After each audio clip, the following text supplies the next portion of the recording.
મિત્રો, એક ભારત ન્યૂઝ મીડિયામાં આપનું હાર્દિક સ્વાગત છે। ખેડબ્રહ્માથી હડાદ સુધી નવીન રેલવે લાઇન મંજૂર કરાવવા લોકસભાના સાંસદ શ્રીમતી શોભનાબેન બારૈયાને DURC મેમ્બર દ્વારા રજૂઆત કરવામાં આવી। લોકસભામાં નવનિયુક્ત મોદી સરકાર દ્વારા આગામી દિવસોમાં બજેટ આવવાનું છે, જેમાં ખેડબ્રહ્માથી હડાદની નવીન બ્રોડગેજ રેલવે લાઇન મંજૂર કરવા માટે વિનંતી। હાલ હિંમતનગર ખેડબ્રહ્મા રેલ લાઇનનું બ્રોડગેજનું કામ પ્રગતિ હેઠળ છે, જે ટૂંક સમયમાં પૂર્ણ થવાનું છે। આ લાઇન અમદાવાદ સુધી અને આગળ દેશભરમાં પણ જાય છે। આ લાઇનને તારંગા અંબાજી આબુ રોડ નવીન બ્રોડગેજ લાઇનનું કામ ચાલુ છે। તેમાં વચ્ચે હડાદ આવે છે, જે ખેડબ્રહ્માથી ફક્ત 22 કિલોમીટરના અંતરે છે, જે સ્ટેટ હાઈવેથી કનેક્ટેડ છે।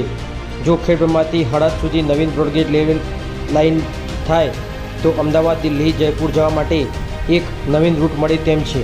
વધુમાં હાલ પાલનપુર, મહેસાણા થઈને દિલ્હી જવાનો જે રૂટ છે, તેના કરતાં ખેડબ્રહ્મા હડાદ અંબાજી આબુ રોડવાળા રૂટમાં 65 કિલોમીટર અંતર ઓછું થાય તેમ છે। આ વિસ્તારના લોકોની વર્ષોથી રાજસ્થાનથી આવતી ગુજરાતમાં વસેલા લોકોની વર્ષો જૂની માગણી છે કે આ rail line Ambaji Abu road સુધી લંબાવવામાં આવે તો આપશ્રીને અમારી માગણીને સત્વરે બજેટમાં રજૂ કરવા તેમજ તાત્કાલિક સર્વે કરાવવાની ભલામણ DURCC મેમ્બર મોહનભાઈ પુંજારા પટેલ દ્વારા આજરોજ લોકસભાના સાંસદ શ્રીમતી શોભનાબેન મહેન્દ્રસિંહ બારૈયાને તેમજ રાજ્યસભાના સાંસદ શ્રીમતી રમીલાબેન બારાને પણ લોકસભામાં આ વિસ્તારના જીવાદોરી સમાન પ્રશ્નને ઉઠાવવા અને નવીન લાઇન માટે ગ્રાન્ટ ફાળવવા માટે વિનંતીસહ ભલામણ કરવામાં આવી। પત્રકાર વિશાલ ચૌહાણ, સાબરકાંઠા।